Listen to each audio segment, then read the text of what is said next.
Welcome to the In My Opinion show with Ronald, Barrington, Robinson, and friends, seen on the internet worldwide. I want to introduce my very talented co-host, Ms. Jackie Williams. Hello, everyone. And Mr. Henry Hatter. Hi, Ron. Let's talk about Black history. This is February, and for this year, it's 29 days instead of 28. The celebration of Black History Month has been important to appreciating and recognizing the crucial roles African Americans have played in our history.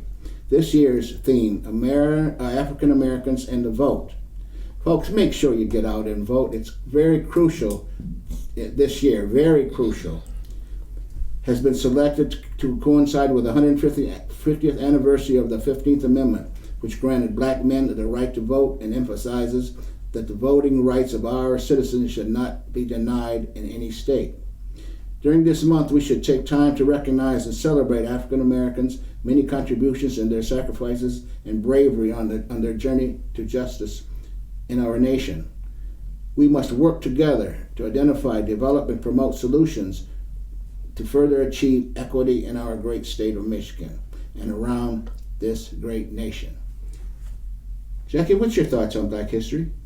I just think it's a great idea for us to get a chance to look back and to see how far we have come and where we still need to go. You won't appreciate where you're going unless you know where you've been. And so we stand on the shoulders of greatness, and we stand on the shoulders of a lot of people that went before us.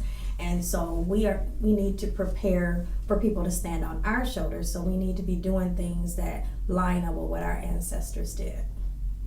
Also, 400 years after the first enslaved African people were brought to the United States, the country still hasn't determined how to properly teach this integral part of American history.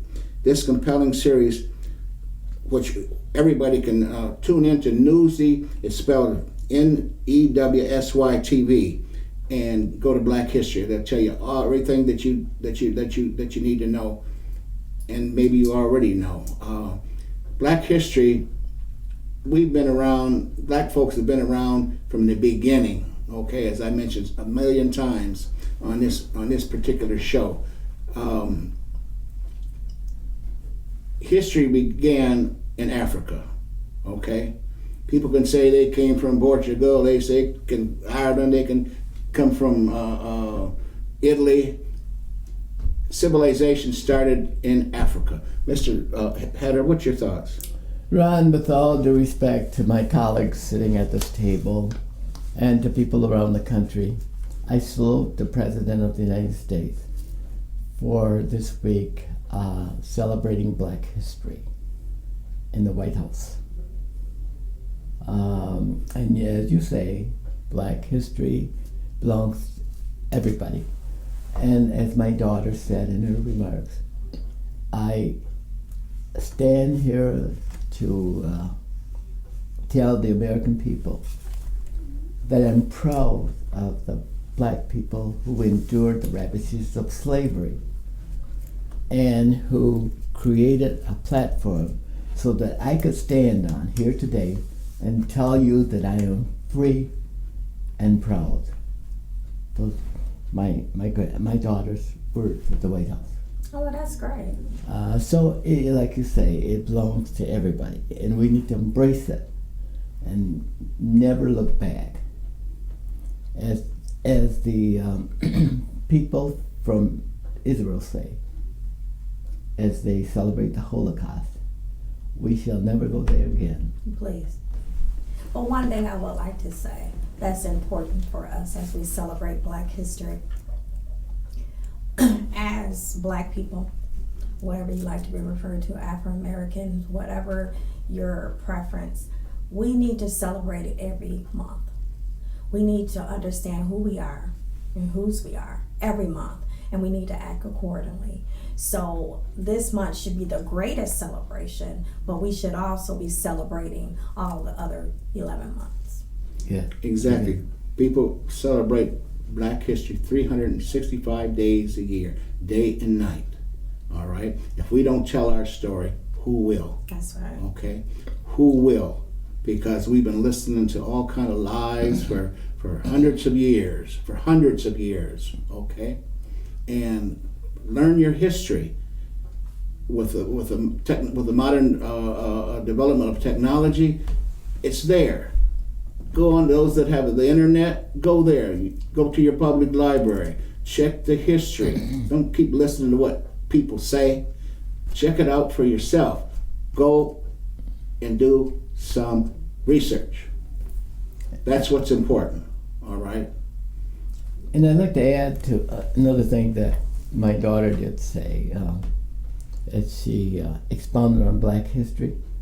I didn't learn a lot about Black history because the curriculum wasn't there, as many of the other kids around the country did. And I believe that Black history was intended to be celebrated contiguously with American history, Right. without relevance and substance to Black history. It was a very powerful remark that she made. And and that we appreciate being here today to be able to celebrate it the way we think it ought to be celebrated. It's reverence and culture.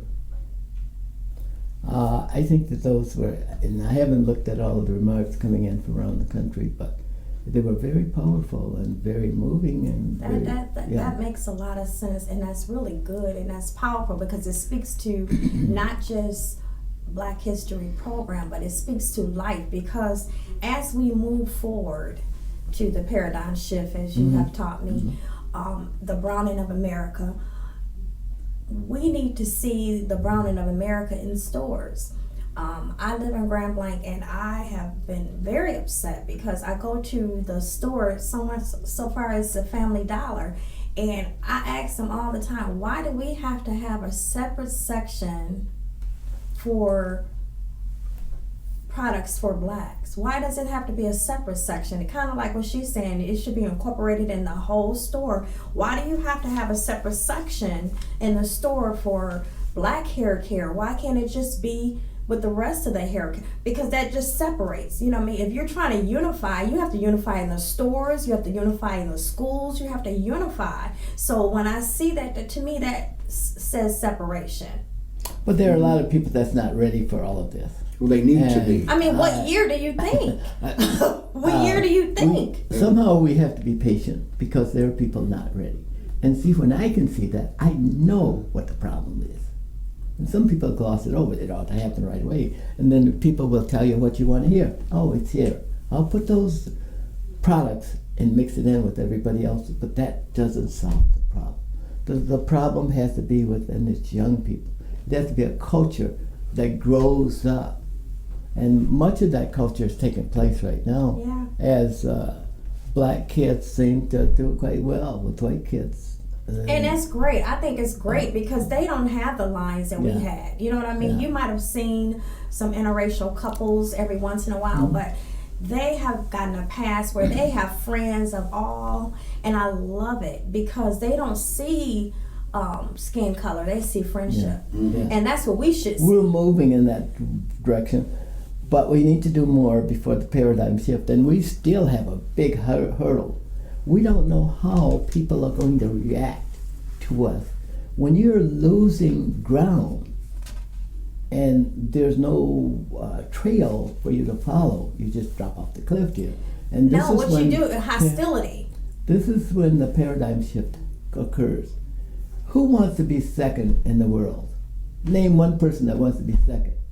And you're going to take the culture that we live in the United States and transform it overnight. Not overnight. There's darkness. Not overnight, but this is the thing.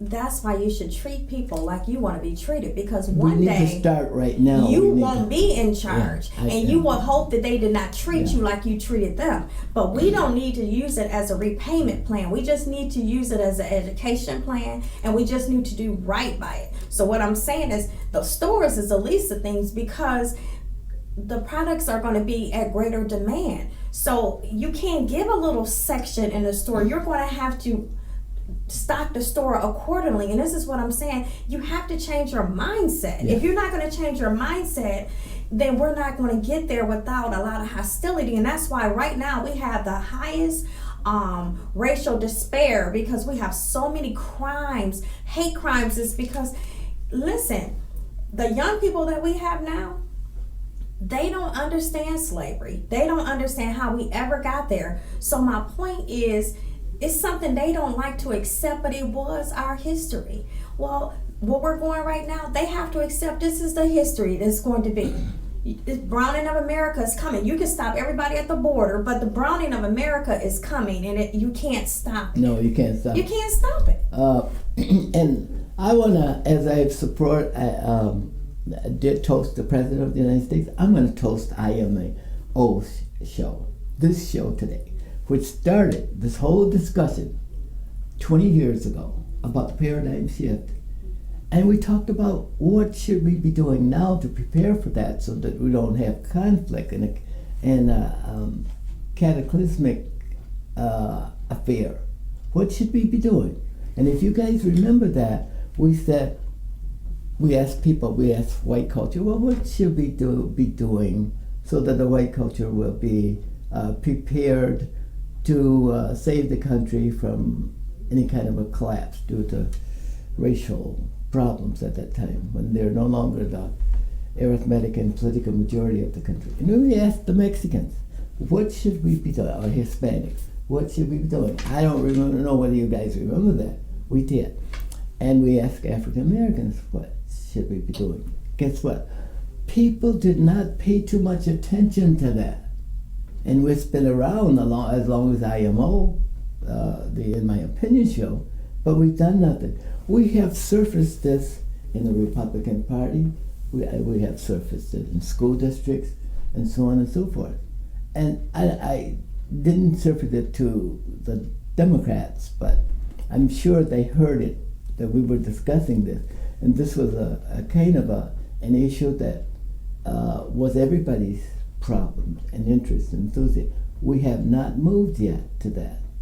But yet we hear people who believe that, and I don't know whether you're exposed to this, but there are whites who believe that people of culture are planning to exterminate them. So those are discussions that are under the table. So why don't we bring them above the table? So we are. We've always been. Yeah, no, but I'm saying because a call to action. So you are very knowledgeable of this. Yes, so I am. it seems as though it would be probably very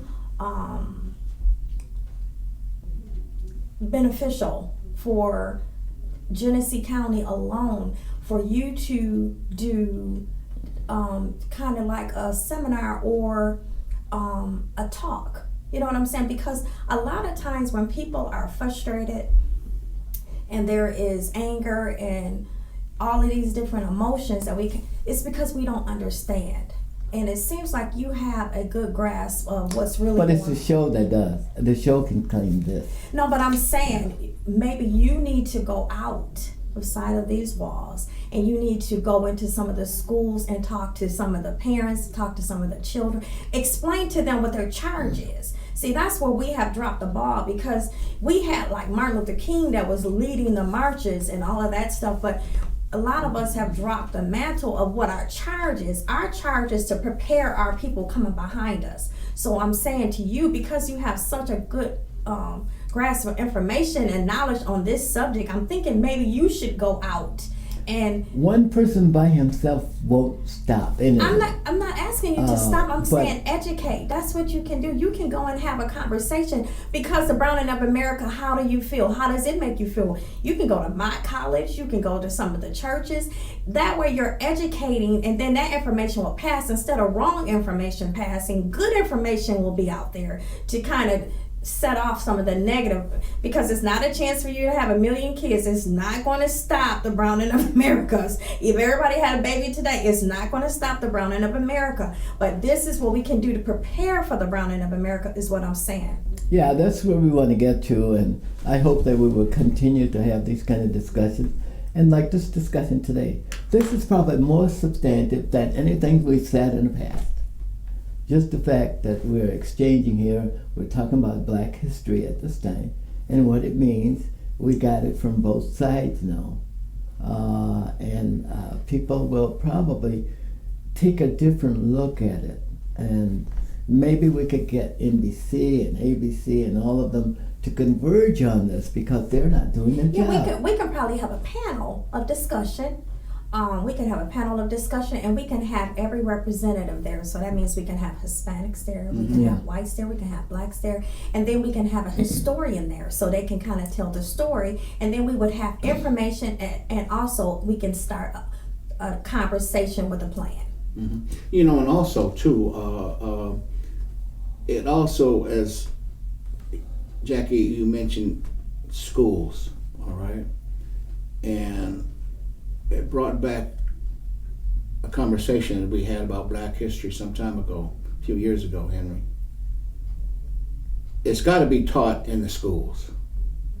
And I believe I asked you, why isn't it? And the curriculum comes from Lansing, from the superintendent of whatever he's called up there in Lansing. All right, state superintendent of schools. He dictates what's taught in schools, okay? Maybe he or she, whomever it is, needs to be educated, all right? And say, hey, look, let's start with these schools, kindergarten all the way through K-12, all right? Because a lot of these kids don't know anything. I think that would give them hope. Black kids or white kids or brown kids or Native Americans, you know what I mean? But ironically, that's presented, and we don't see it. Presented where? It's presented in the schools today. Kids, they study Black history, but all they know about is Martin Luther King and Rosa Parks. But they don't. Somehow it has to come within the individual. The pride of themselves. But I'm saying, I think it needs to be tied to the browning of America. Yeah. Because when you show somebody the big picture, you also have to show them the individual responsibility. So this is the big picture. Browning of America means that you're going to be able to hold positions you've never held before. Are you ready? This is what you need to do to prepare for the browning of America. That's what I'm talking about. Tie it in with Black history, but also give the responsibilities. You guys have to educate yourselves and be ready to take this position. I mean, so are you ready? So this is what you should be doing. You should be making sure you're making the grades that you need to make. Make sure you understand you need to have a goal. You need to have, you need to be taking care of what you need to take care of so that you can get in your position. So that's what I'm saying. Tie it in with Black history. Because when people hear Black history, they're thinking this is stuff that probably is in the past. But this is something to look forward to in the future, that America is browning. And so you no longer will be the minority. You will be the majority. But that's kind of difficult to understand. There are a lot of people who have the same colors we do, but don't ascribe to being part of us. Well, we're not talking about that. They're called people of color. That's the danger. And if you take a look at Black kids in the classroom, they're ashamed to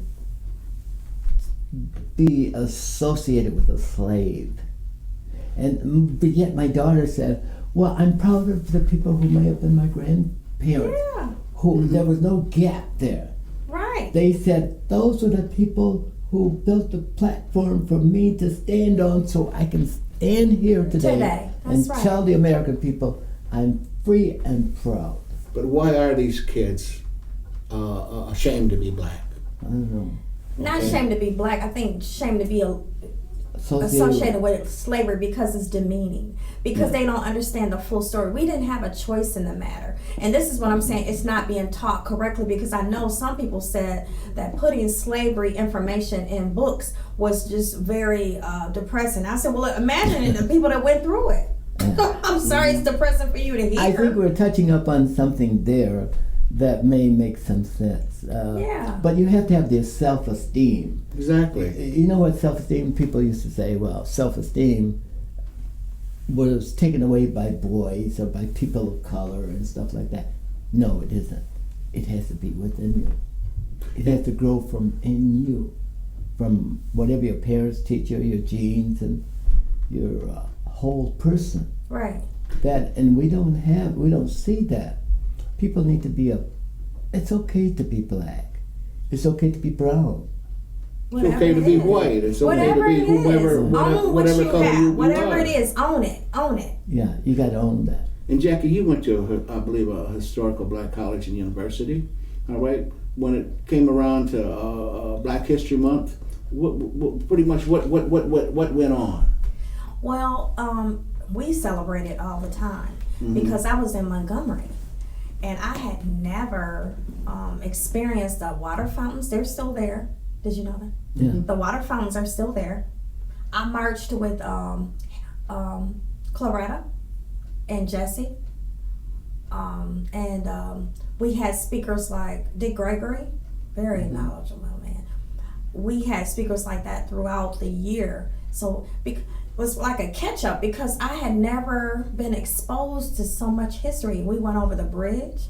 I had never, I mean, you hear it in the history books, but you never, get a chance to experience and walking over that bridge.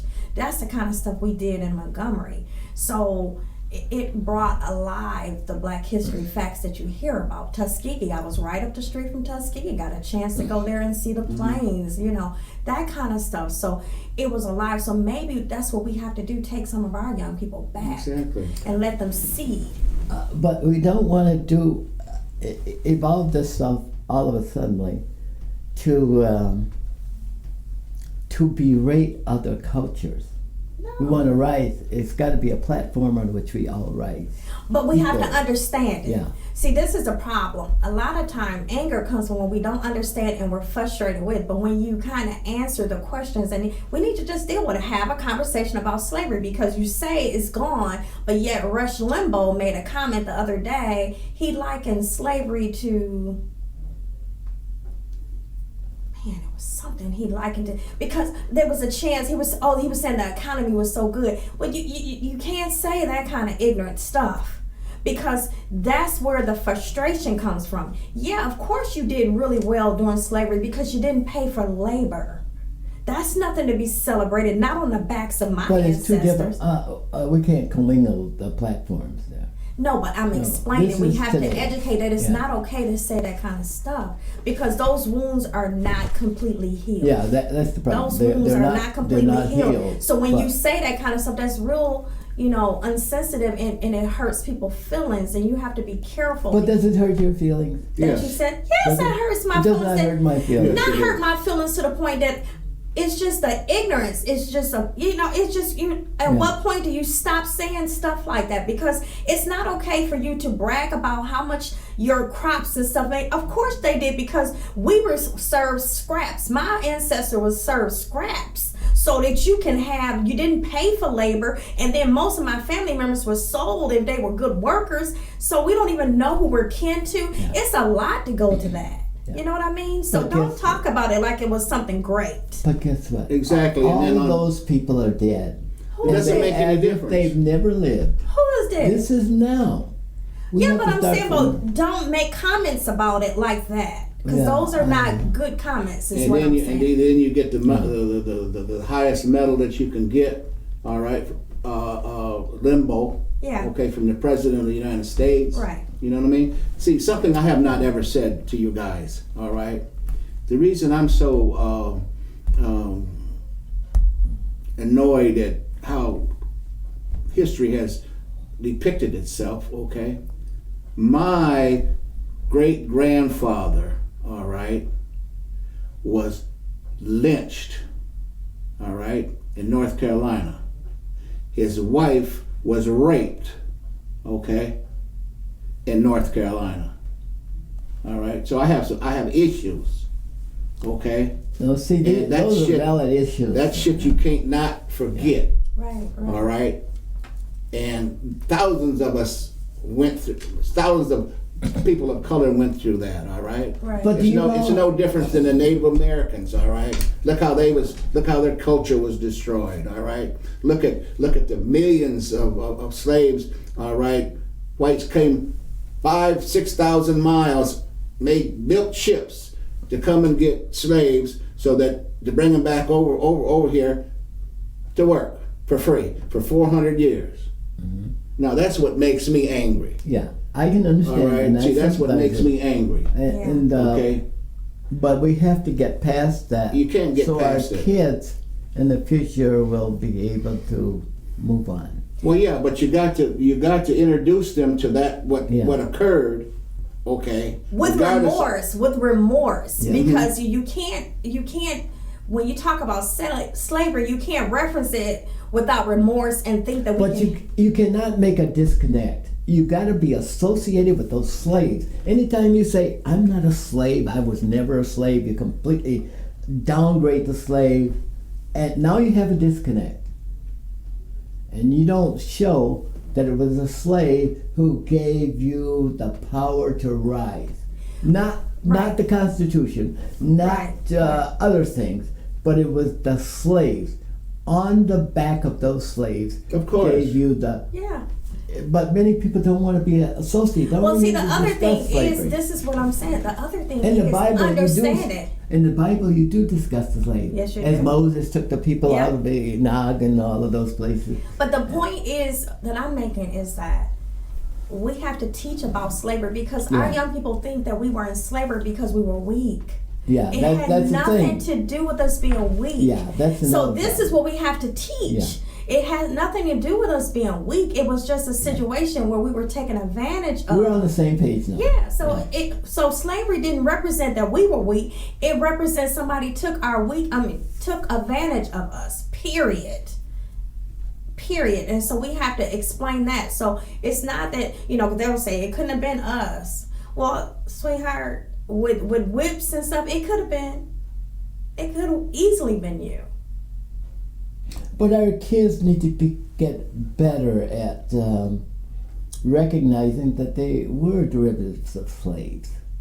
And when you completely discount that, you don't solve the problem. Right. You have to own That's the what I'm whole. saying. That's You what gotta I'm own the whole history. Okay, we need to find out how we go about doing that, because we have disconnects all the time, and there's a wide chasm between young people who live today and slavery. It almost need to be a ceremony. Yeah. You have to tell the young people. Everybody raise their hand that is a descendant of a slave, and Yeah. nobody in here should not have their hand raised. Yeah. Everybody in here, But they don't do that. but we Yeah, have But to. they should. We should. And yes. even the church doesn't teach that, bridging that chasm. They I mean, don't where teach would that. you teach that? 'Cause Well, you gotta, everybody, it would be kind of the conversation that need to happen that you're going to bring. well, the churches have more access to people. But I'm Yeah. saying they have access to people that come and speak like yourself. Well, I still think that the churches and public policy areas, you got to get the kids. It's all about the kids. If you can change the mindset Oh, of yeah. the kids, You can you get- would change this Yeah. culture. Exactly. I totally agree. I You totally start agree. that at a young age. Yeah. At a young age. Because if you watch them, they don't. Until we teach our kids how to be discriminate. I mean, to be just to treat somebody different. They don't know. Little kids will automatically play with little kids until they watch us do something out of order. Until they hear us say some stuff that should not been said at home. That's when we build. That's when they get that. Well, I can't play with them, or they're not the same. Because it's what's taught in the home. See, what's taught in the home will come outside. With that, we've got to bring the In My Opinion shows to a close. Well, we were getting started. But this is Ronald, Barrington, Robinson, and friends saying until next time, stay focused.